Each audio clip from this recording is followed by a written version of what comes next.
It feels good to be a BJC Fellow, and I never would have imagined in this season of my life I would be here learning what I'm learning. Being a BJC Fellow is a gift that I can't express in words. It's an amazing honor to be a part of such a select group of scholars, practitioners, and leaders from diverse faith backgrounds. I count it as such a joy to be a part of this community that is involved in such selfless work.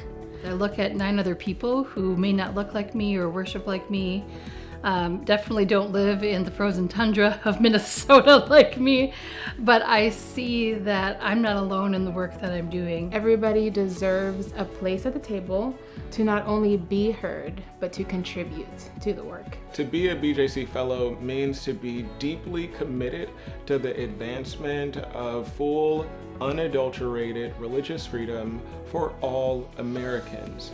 And what that fundamentally means is that you have to be willing to put yourself in the shoes of those whom you perceive as other.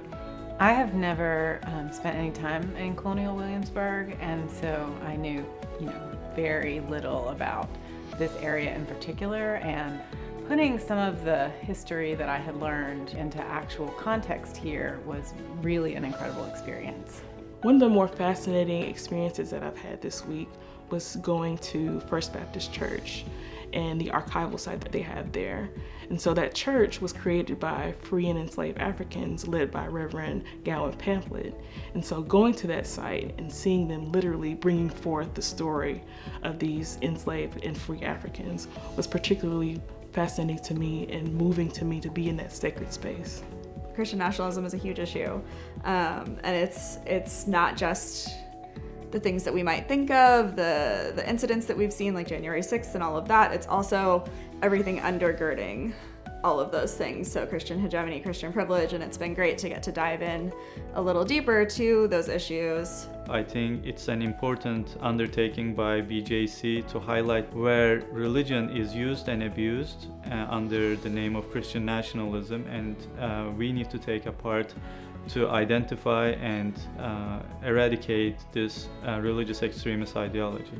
I believe in faith freedom for all because communities like mine, Black, queer, trans, have not had the opportunity to experience true substantive liberation in the United States.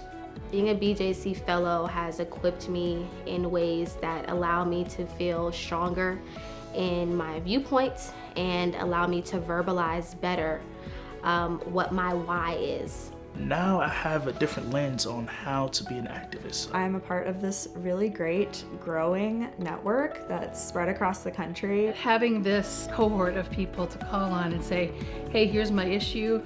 What would you do in this situation? It can make me feel like I can be a little bit more bold. It's a lifelong mission, and it's a lifelong journey, and it's a generational fight that is not going to be won in my generation. So the work needs to be continued in whatever way you can.